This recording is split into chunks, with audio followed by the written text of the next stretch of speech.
بسم الله الرحمن الرحيم اقرأ باسم ربك الذي خلق وقال النبي صلى الله عليه وسلم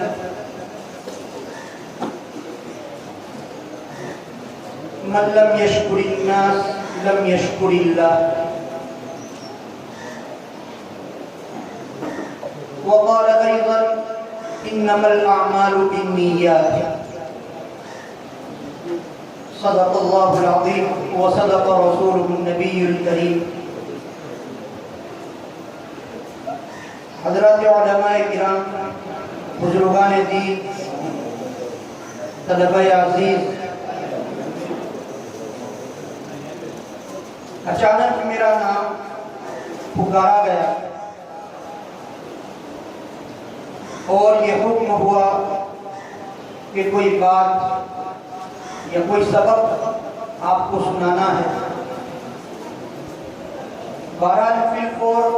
جو آیت کریمہ ذہن میں آئی، جو حدیث پاک آئی، اسے پڑھا گیا۔ چونکہ میرے نام کے ساتھ یہ بتایا گیا کہ میں رویدھرا کا ہوں اور ہمارا یہ ادارہ اور جامعہ رویدھرا اور کرمالی میں واقع ہے، اس لیے میری حیثیت یہاں مہمان کی نہیں بلکہ میزبان کی ہے۔ لہذا میں نے حدیث پاک پڑھی من لم یشکر الناس لم یشکر اللہ، کہ جو اللہ کے بندوں کا شکر ادا نہیں کرتا وہ اللہ کا شکر ادا نہیں کرتا۔ اس لیے میں حضرت محتمین صاحب کی جانب سے اور تمام اساتذہ کرام کی جانب سے، رویدھرا اور کرمانی کے احالیان کی جانب سے، آئے ہوئے جمیع مہمانان گرامی کا تہہ دل سے شکریہ ادا کرتا ہوں۔ آپ حضرات کا احاطہ جامعہ میں پرتپاک استقبال کرتا ہوں کہ آپ نے اپنی گناہوں مصروفیات اور طویل ترین سفر کی صعوبتیں برداشت کر کے آپ حضرات یہاں جامعہ میں تشریف لائے۔ اللہ رب العزت آپ کی آمد کو بے انتہا قبول فرمائے اور علاقے کے لیے باعث خیر بنائے۔ اس وقت ہم سالانہ جلسے میں شریک ہیں۔ دو قسم کا مجمع جو ہے اس میں دو قسم کے افراد اور حضرات جمع ہیں۔ بعض تو اہل علم حضرات ہیں، طلبہ علم ہیں، اور ایک مجمع ہمارا عوام الناس کا ہے جو مدرسے کے خیر خواہ اور مدرسے سے تعلق رکھنے والے حضرات ہیں۔ ایسے موقع پر دونوں مجموعوں کو سامنے رکھتے ہوئے کوئی بات کہنی پڑتی ہے اور یہ کسی تجربہ کار محرر اور کسی تجربہ کار عالم کا ملکہ ہوتا ہے۔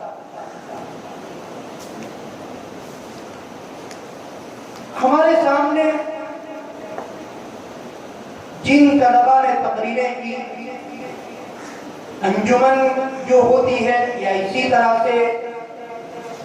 دوسرے پروگرام جو ہم سال بھر میں مدرسے میں دیکھتے ہیں اور مدرسے میں آ کر سنتے ہیں، اور آج بھی جو تقریریں یا یہ کہ جو نعتیہ کلام طلباء نے پیش کیا ہے، اور اس کے علاوہ امتحانات وغیرہ کے ذریعے طلباء جو اپنی صلاحیتوں کو اجاگر کرتے ہیں، حقیقت یہ ہے کہ اس میں اساتذہ کرام کی محنت کا مکمل دخل ہوتا ہے۔ یہ طلباء کو ہمارے درمیان ان کے والدین قربانی دے کر مدرسے کے حوالے کر دیتے ہیں۔ بہت سے طلباء اتنی چھوٹی عمر میں مدرسے کی گود میں آ جاتے ہیں کہ انہیں تعاوذ اور تسمیہ پڑھنا بھی نہیں آتا ہے، اعوذ باللہ اور بسم اللہ پڑھنا بھی نہیں آتا ہے۔ بہت سے طلباء وہ ہوتے ہیں کہ جن کو سورہ فاتحہ بھی نہیں آتی ہے۔ اتنی چھوٹی عمر میں وہ طلباء مدرسے کے حوالے کر دیے جاتے ہیں۔ پھر محتمین صاحب کی محنتیں اور اسی طرح سے جو ہے اساتذہ کرام کی مشقتیں، صعوبتیں، محنتیں دعائیں نیم شبی اور ان سب کو جمع کرنے کے بعد پھر جو ہے وہی طالب علم کوئی 3 سال کی عمر میں حافظ قرآن کہلاتا ہے تو کوئی 10 سال کی محنت کے بعد جو ہے وہ 3 سال کی مدت میں حافظ قرآن ہوتا ہے، اور کوئی جو ہے 10 سال کی مدت کے بعد جو ہے وہ عالم دین کہلاتا ہے، اور کوئی جو ہے اس کے بعد مفتی صاحب کہلاتے ہیں، کوئی قاری صاحب کہلاتے ہیں، اور آج کے دن ان کے سروں پر جو ہے دستار فضیلت جب سجائی جائے گی تو حقیقت یہ ہے کہ جہاں ان کے والدین کی قربانی کا وہاں دخل ہے، جہاں ان کی اپنی محنتوں کا دخل ہے، لیکن اس میں سب سے زیادہ جو ہے اللہ کے فضل اور اللہ کی عنایت کے بعد سب سے زیادہ اگر ایسے موقع پر شکریہ ادا کرنا چاہیے، سب سے زیادہ ایسے موقع پر اگر جو ہے کلمات تشکر کسی کو پیش کرنا چاہیے، اور جو موقع ہے تو وہ حضرات اساتذہ کرام کی خدمت میں کلمات تشکر پیش کرنا چاہیے، اور حضرات اساتذہ کرام کی محنتوں کو ایسے موقع پر سراہنا چاہیے۔ میں مدنی دارالتربیت ہمارے اس جامعہ کے جمیع اساتذہ کرام کی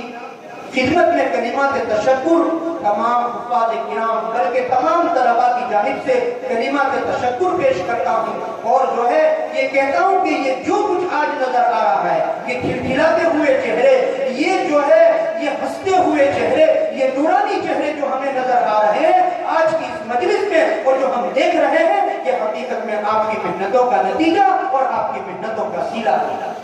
اللہ اس کے طفیل اور اس کے بدلے میں آپ کی نسلوں میں علماء ربانی اور آپ کی نسلوں میں اللہ رب العزت دین کے مجاہد اور دین کے داعی پیدا کریں۔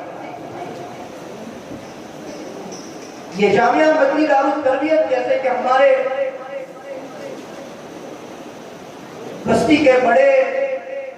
حضرت مولانا عبداللہ صاحب دامت برکاتہم العالیہ نے فرمایا کہ حضرت مفتی احمد بیمات صاحب نور اللہ مرقدہ کا قائم کیا ہوا یہ ادارہ ہمارے والد بزرگوار جب ڈابھیل میں پڑھتے تھے اس وقت مفتی احمد بیمات صاحب دامت برکاتہم العالیہ کی خدمت میں جایا کرتے تھے،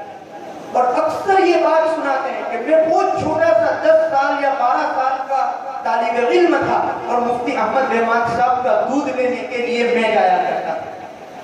پھر اس کے بعد مفتی احمد بیمات صاحب نور اللہ مرقدہ سے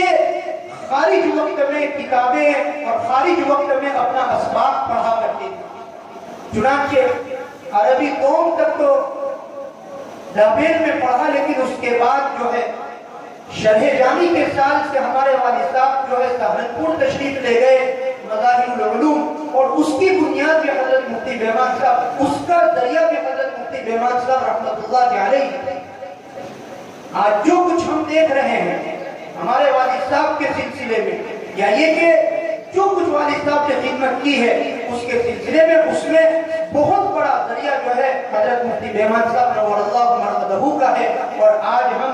آپ کے صاحبزادے حضرت مولانا اجود صاحب جو ہے دامت برکاتہم العالیہ آپ کی ہمارے ساتھ جو محبت کرتے ہیں، اللہ رب العزت انہیں جو ہے اپنے شایع شان بدلہ عطا فرمائے۔ ایسے موقع پر پھر ایک مرتبہ فارغ ہونے والے طلبہ کرام سے یہ درخواست کروں گا کہ جیسے کہ مولانا عبداللہ صاحب نے فرمایا کہ ہماری نیتیں بہت وسیع ہونی چاہیے، ہماری فکریں بہت وسیع ہونی چاہیے، چنانچہ مولانا عمر صاحب رحمت اللہ علیہ فرمایا کرتے تھے کہ ہماری جگہ تو محدود ہو، ہمارا کام تو محدود ہو، لیکن ہماری فکریں اور ہماری کوششیں جو ہے وہ بہت وسیع ہونی چاہیے۔ ہم جہاں کہیں بھی ہوں، کوئی ضروری نہیں ہے کہ ہر ایک کو بخاری شریف پڑھانا ہی نصیب ہو جائے، کوئی ضروری نہیں ہے کہ ہر ایک شیخ الحدیث ہی بن جائے، اور کوئی ضروری نہیں ہے کہ ہر ایک جو ہے مفسر قرآن ہی بن جائے، بلکہ اللہ رب العزت جہاں پر بھی جگہ دے دے، اللہ رب العزت جس جگہ بھی اپنے دین کی خدمت لے لے، چاہے وہ کسی مسجد کے امام کی شکل میں ہو، چاہے وہ کسی مدرسے کے کسی گاؤں کے مکتب کے مدرس کی شکل میں ہو، ہمیں اس کے لیے تیار ہو جانا چاہیے، اور وہاں